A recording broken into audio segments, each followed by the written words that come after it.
धन्यवाद छ सभामुख महोदय। विषय हामी सबैलाई अवगत भएकै कुरा हो र जुन खालको अभिव्यक्ति प्रधानमन्त्रीज्यूले दिनुभएको छ त्यसलाई चाहिँ नै सच्याउनका लागि परराष्ट्र मन्त्रीज्यूको जवाफ यहाँ आउँछ अरे भन्ने कुराहरू सुनिराखिएको अवस्था छ। म लगायत हाम्रो श्रम संस्कृति पार्टीको त्यसमा सहमति छैन। हामी त्यो जुन निर्णयप्रति हामी विरोध गर्छौँ। यो प्रधानमन्त्री भन्ने पदलाई जिम्मेवार बनाउने कुरा हो, अरू केही होइन। उहाँ चाहिँ यहाँ आउनु नहुने, उहाँले गर्नुभएको जुन गल्ती छ त्यसलाई सच्याउनु चाहिँ अरू मान्छे लागिदिनु पर्ने भन्ने खालको यो चाहिँ तपाईँको न्यायसम्मत छैन, संविधान सम्मत पनि छैन।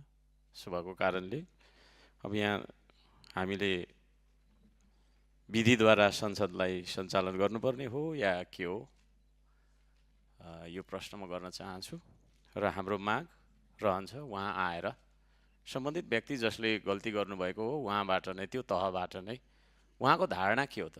परराष्ट्र मन्त्रीज्यूले एउटा आफ्नो धारणा राख्नुहुनेछ, तर प्रधानमन्त्रीज्यूको धारणा के हो त त्यसलाई बरु उहाँ आएर चाहिँ के अरे बोल्न पाएको भएन भने उहाँले लिखत वक्तव्य, हिजो मैले एउटा प्रस्ताव पनि पेश गरेको थिएँ, त्यसलाई पनि गम्भीर रूपमा लिनुपर्छ जस्तो लाग्छ मलाई।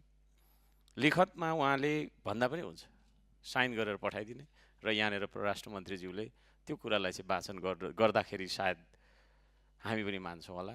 नत्र यहाँ उहाँले एकजनाले भनेको कुरा अर्को मान्छेले भन्नुपर्छ जस्तो मलाई त्यो तरिकाले चाहिँ एउटाले गल्ती गर्छ अर्कोले सच्याइ दिनुपर्ने भन्ने हिसाबले गयो भने यो चाहिँ न्यायोचित हुँदैन भन्ने मलाई लाग्छ। त्यो छ।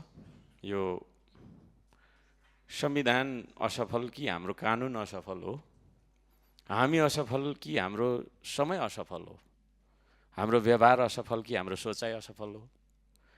कसैले विधि नमान्ने त कसैले रीति नमान्ने, कसैले समाज नमान्ने, कसैले संस्कार नमान्ने, तै जान्ने र मै जान्नेहरू अरूको भिडमा कसैले कसैलाई नमान्ने, त ठुलो कि म ठुलो, अहङ्कार ठुलो कि संस्कार ठुलो, आकार ठुलो कि प्रकार ठुलो, पेलेरै जाने कि सम्हालेर लाने, पद ठुलो कि देश ठुलो, प्रश्नै प्रश्न छन् यहाँ।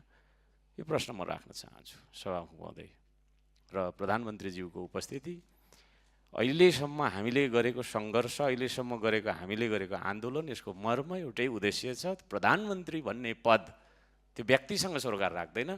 प्रधानमन्त्री भन्ने पद संसदप्रति उत्तरदायी हुने कि नहुने, संविधानको धारा 76 को उपधारा 10 अन्तर्गत यो संसद चल्ने कि नचल्ने, कि एउटा धारा चाहिँ मान्न मन लाग्दा मान्ने, अर्को धारा चाहिँ मान्न मन नलाग्दा नमान्ने भन्ने हो कि अहिलेसम्म हामीले मिचेका नियमहरू, हाम्रो नियमावली 15 को 2, नियमावली तपाईँको चाहिँ को नियम 4 को 1, संविधानको धारा 77 को 1 ग, संविधानको धारा तपाईँको 76 को 10, यी कुराहरू हामीले मिचिरहेका छौँ।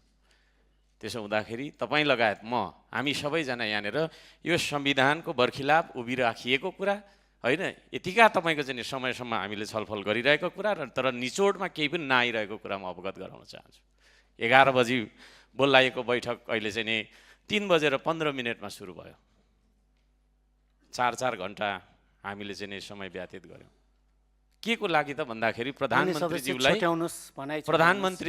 1 मिनेटको बाटो होइन, यहाँसम्म आएर आफ्नो वक्तव्य सच्याउनका लागि हामीले आन्दोलन गर्नुपर्ने भनिसकेपछि हामी यो कस्तो लोकतन्त्रमा छौँ, कस्तो खालको संसदीय अभ्यास भइराखेको छ, यो संविधान मुताबिक हामी चलिरहेका छैनौँ र संविधान मुताबिक हामी चल्नुपर्छ कि पर्दैन भन्ने प्रश्न राख्न चाहन्छु।